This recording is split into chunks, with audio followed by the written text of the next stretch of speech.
Nature takes a long time to effectuate substantive evolutionary progress in manifesting higher, more complex, and more powerful forms of consciousness.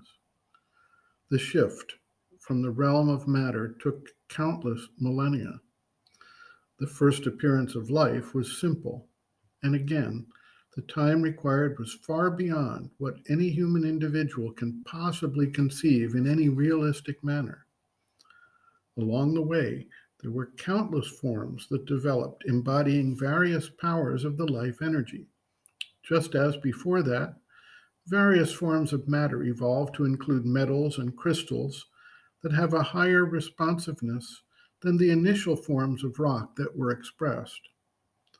With the advent of mind, a new form of evolutionary development manifested. And again, there were different forms that evolved to embody varying powers of mind. Again, countless millennia were required to bring us to the current status of the manifestation of mind in the world, as seen in our human existence. In each case, the new expression of consciousness built up and was based in the existence of the prior expressions in our world. Thus, life evolved in and through matter, and mind evolved in and through life in a material body.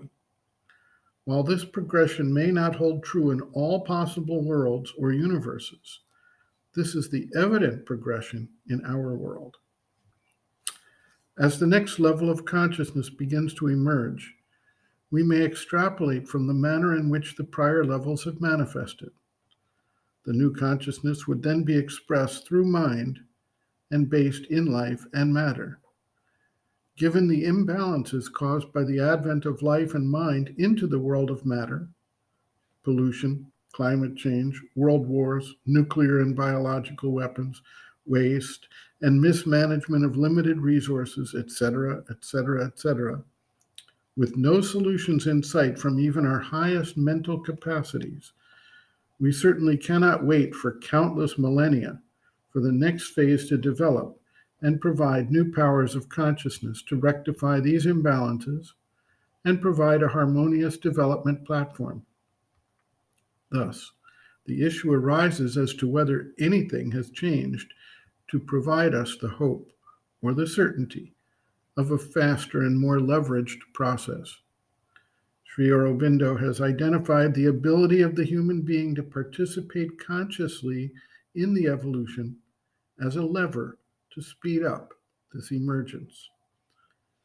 Sri Aurobindo observes, quote, "It is fundamentally an evolution of consciousness that has been taking place in nature," end quote.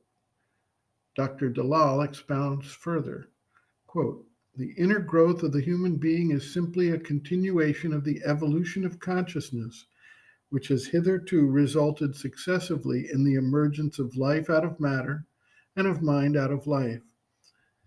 In other words, consciousness has developed ever higher forms of its manifestation on earth, from the mineral to the plant, to the animal, to man, the mental being.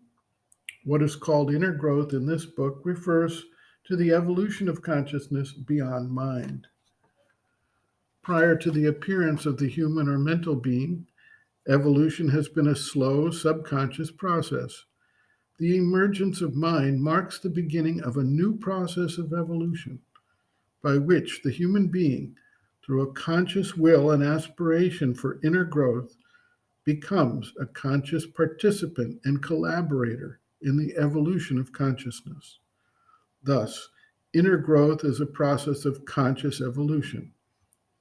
Any system of proven methods for achieving inner growth is yoga, for yoga is, as noted by Sri Aurobindo, quote, "a methodized effort towards self-perfection by the expression of the potentialities latent in the being," end quote. Regarding the two modes of evolution, subconscious evolution through the processes of nature, and conscious evolution through yoga, Sri Aurobindo writes, quote, "All nature is an attempt at a progressive revelation of the concealed truth. but what nature aims at for the mass in a slow evolution, yoga effects for the individual by a rapid revolution. Their aim is one in the end.